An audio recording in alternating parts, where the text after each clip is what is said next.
DGP KLN રાવની અધ્યક્ષતામાં regional crime conference યોજાઈ, જેમાં શહેરના તમામ જેસીપી, ડીસીપી, એસીપી અને પીઆઈ સહિતના અધિકારીઓ જોડાયા હતા. કોન્ફરન્સમાં શહેરના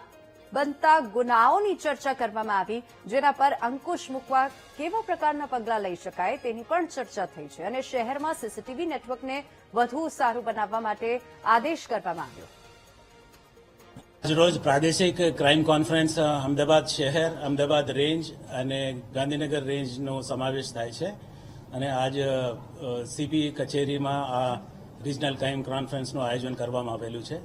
ખાસ કરીને અમે જે 2025માં જે ક્રાઇમની જે રીતે પ્રોફાઇલ હતો એને એક એનાલિસિસ કરવા માટે પણ આપણે ચર્ચા કરી હતી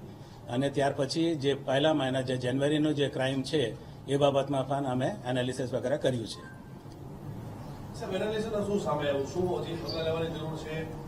આપણે રિજનલ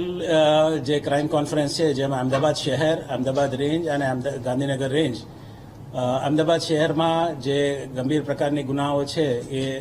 ઘટવા પામેલું છે, ડિટેક્શન પણ વધ્યું છે, પણ સાથોસાથ જે પ્રોપર્ટી ઓફેન્સીસ છે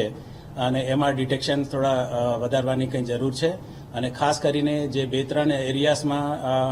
વધારે ધ્યાન આપવાની જે છે, જે સાયબર ક્રાઇમમાં જે સિનિયર સિટીઝન્સ અને સાયબર ફ્રોડ થતું હોય છે એમાં વધારે ધ્યાન આપવાની જરૂર છે અને જે ટ્રાફિકની સમસ્યા છે શહેરમાં, ખાસ કરીને જે એસજી હાઈવે અને બાકીના જે વિસ્તારો છે એમાં ટ્રાફિકની વ્યવસ્થા પણ થોડા સુધારવાની જરૂર છે.